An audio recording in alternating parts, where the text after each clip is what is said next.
August 17, 1943, WWII Airfield, New Guinea.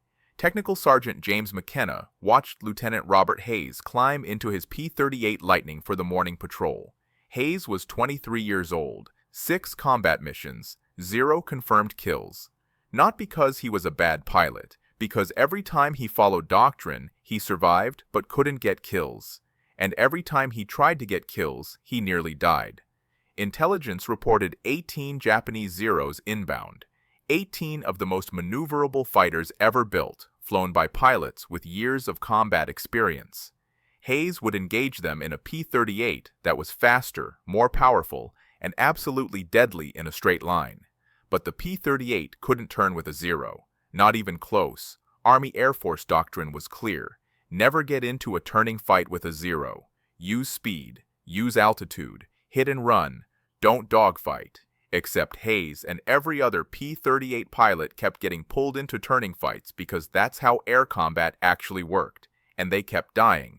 37 P-38s lost in the last 6 weeks. Most of them after getting caught in turns they couldn't win. McKenna had just committed a court-martial offense. The night before, he'd installed a 6-inch piece of piano wire into Hayes's aircraft control system. Unauthorized modification of flight controls, direct violation of regulations, 8 minutes of work that could end his military career or save Hayes's life and maybe change the air war in the Pacific.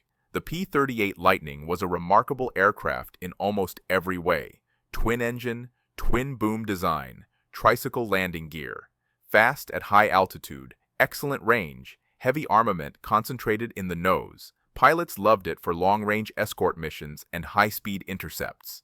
But in a turning dogfight, the P-38 had a fatal flaw that killed pilots who were doing everything right. The problem wasn't the airframe. The P-38 could physically turn tighter than pilots actually achieved in combat.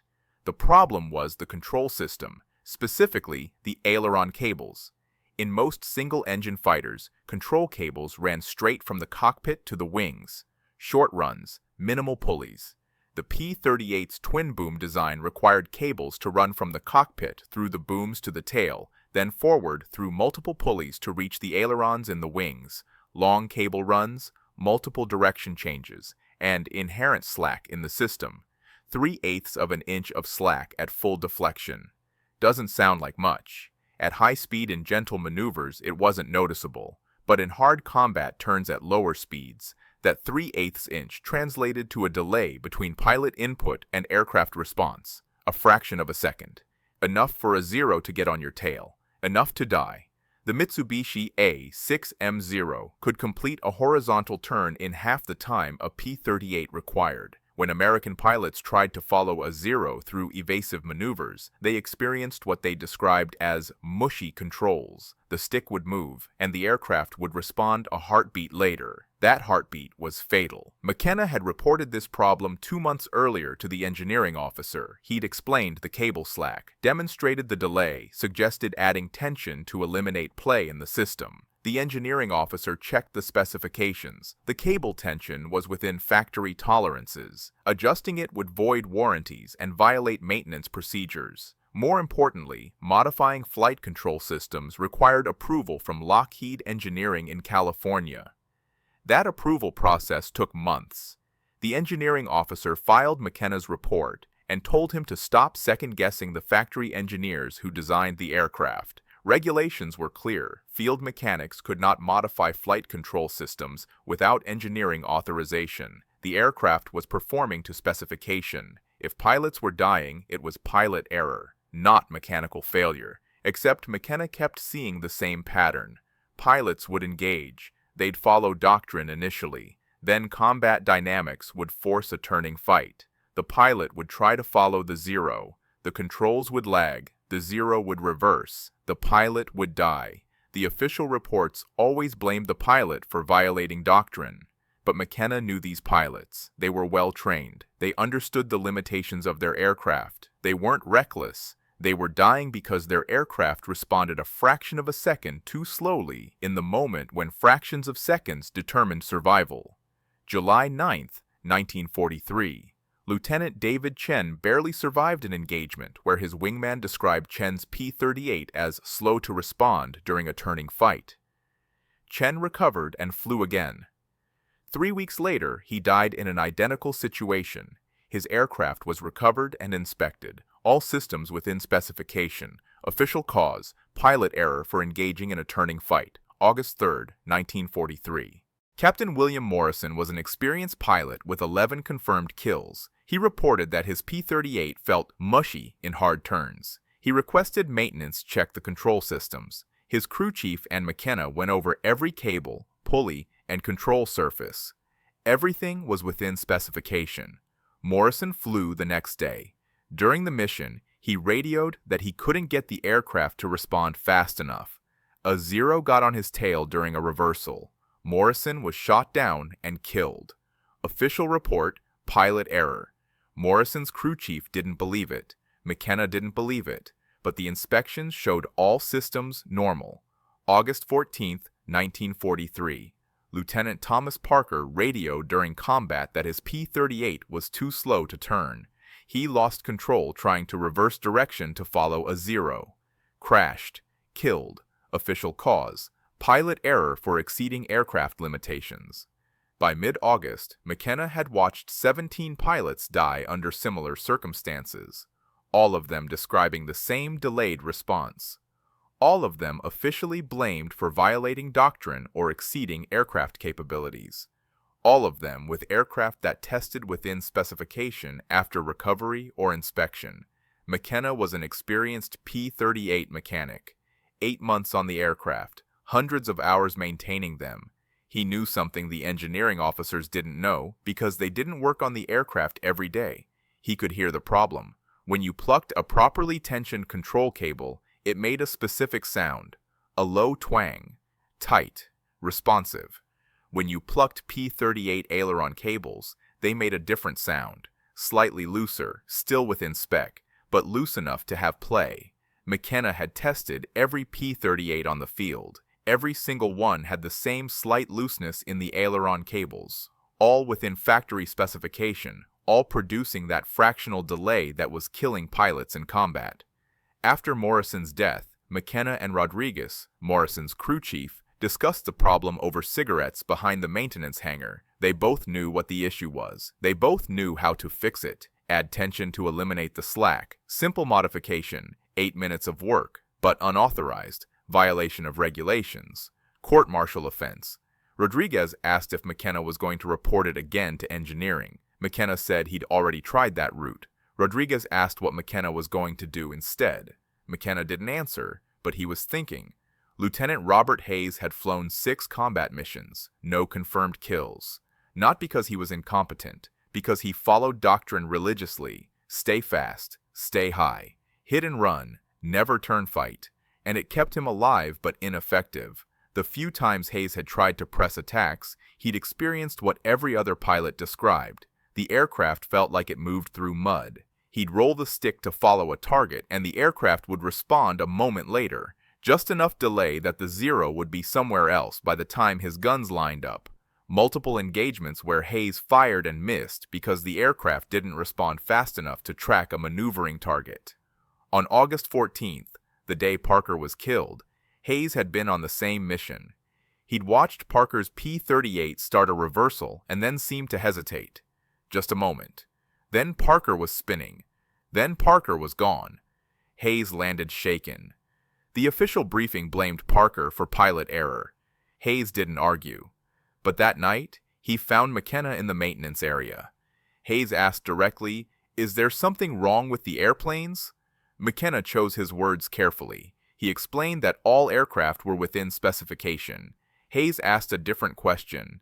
"Is there anything you could do to make the airplane respond faster?" McKenna looked at Hayes. Young pilot, 6 missions, trying to do his job and survive. McKenna made a decision. He told Hayes to forget they'd had this conversation. Hayes understood. He walked away. McKenna stayed.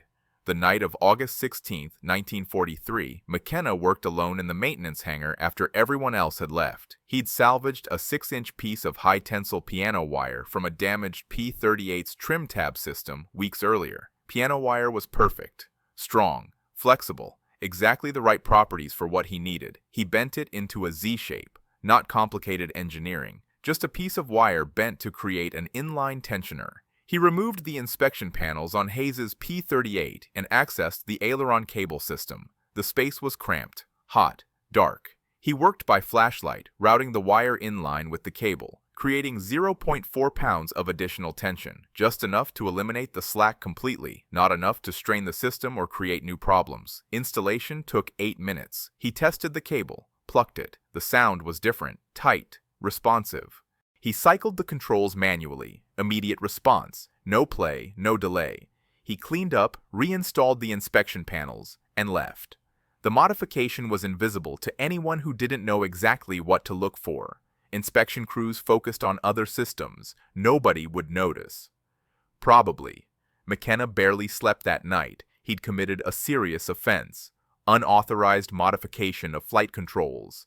If Hayes crashed, if anything went wrong, McKenna would face court-martial. But if Hayes survived because the aircraft responded properly, it was worth the risk. 17 dead pilots proved the official approach wasn't working. August 17, 1943. Hayes took off at 7:42 a.m. McKenna watched from the flight line.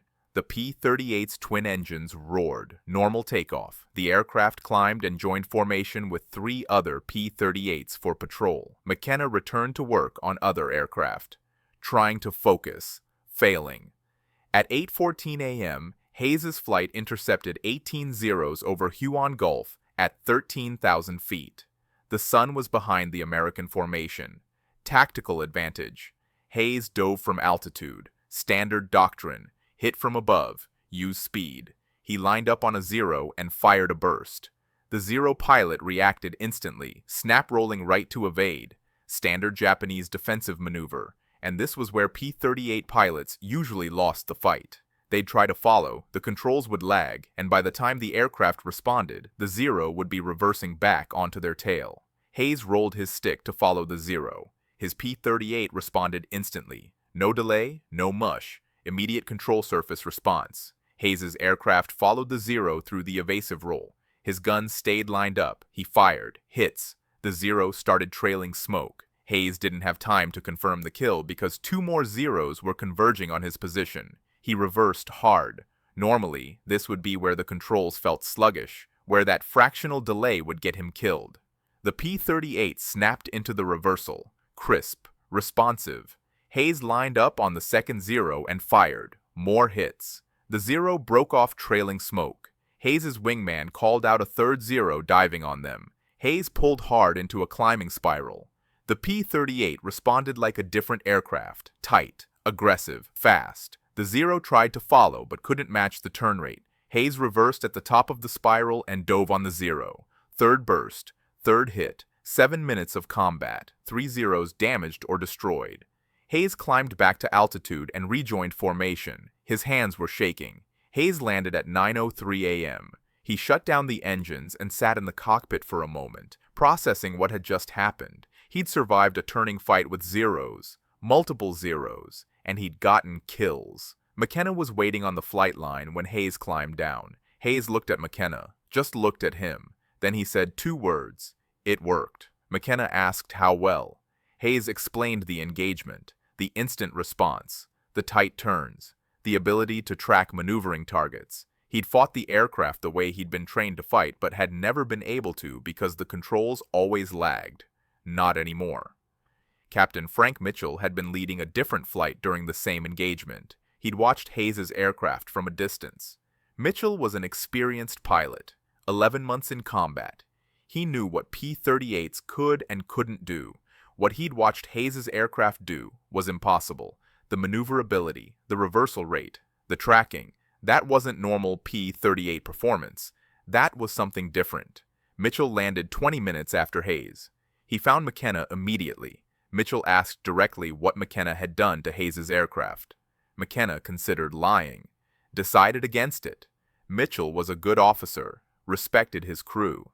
McKenna explained the piano wire tensioner, the unauthorized modification, the 8 minutes of work that violated regulations. Mitchell listened. Then he made a request. Put one on my airplane. McKenna explained the risks. Court-martial. Discharge. Mitchell's response was simple. I'd rather face court-martial than die because my aircraft won't respond. By August 20th, McKenna had modified 9 aircraft. Word spread quietly among pilots and crew chiefs. Nobody talked about it openly. Nobody filed reports. But pilots who flew modified aircraft came back describing the difference in control response, and they came back alive. Other crew chiefs started asking McKenna how to do the modification. He showed them 8-minute installation, salvaged piano wire, simple bend, in line with the aileron cables. Some maintenance officers questioned the sudden improvement in pilot performance. They attributed it to better training or improved tactics. Nobody looked at the actual aircraft closely enough to find the modification because nobody thought to look. The inspections checked factory specifications.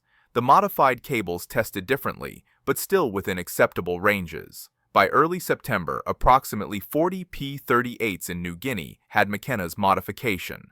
Unofficial, undocumented, completely outside regulations, and dramatically improving pilot survivability. The statistics told the story. July 1943, the kill ratio was 2 P-38s lost for every 0 destroyed, unsustainable.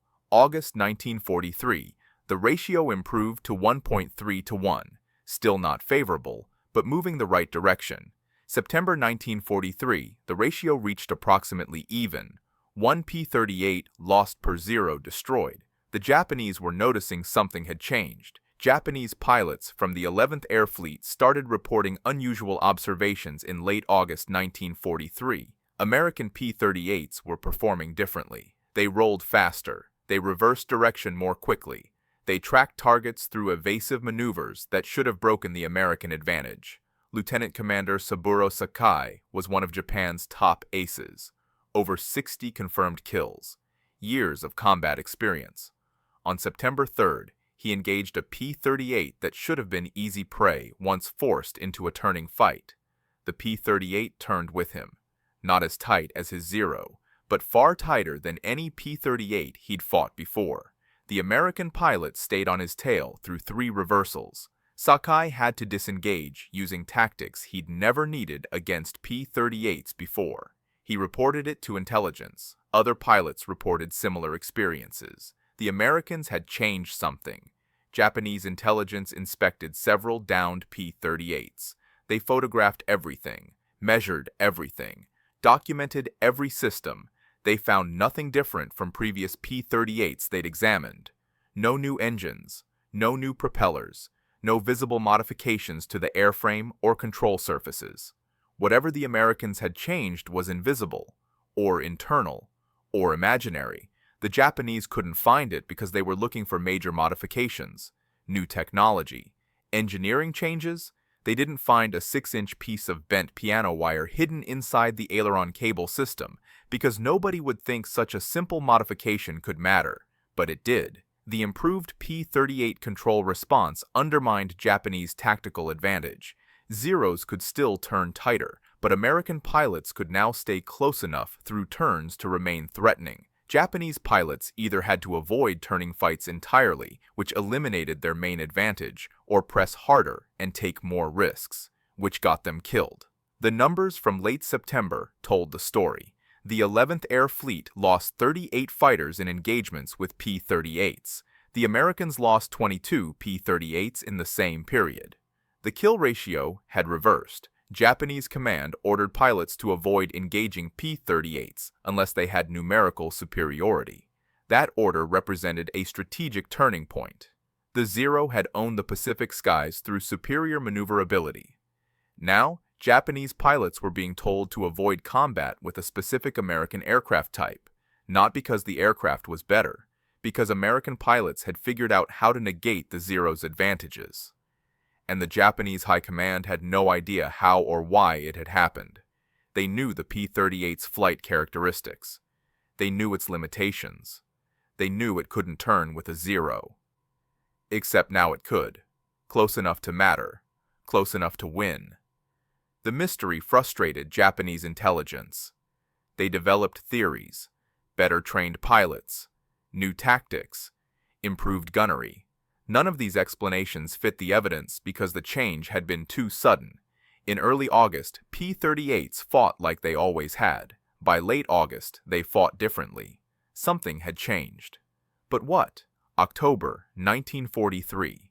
A maintenance inspector at WWII noticed inconsistencies in aileron cable tension readings across multiple P-38s. Some aircraft tested at specification, others tested slightly higher, not enough to fail inspection, but inconsistent. The inspector reported it. An investigation began, not because anyone suspected unauthorized modifications, just routine troubleshooting of equipment inconsistencies. The investigation took 3 weeks. Multiple inspectors checked multiple aircraft. They finally found what they were looking for when a crew chief forgot to remove a piano wire tensioner before an inspection.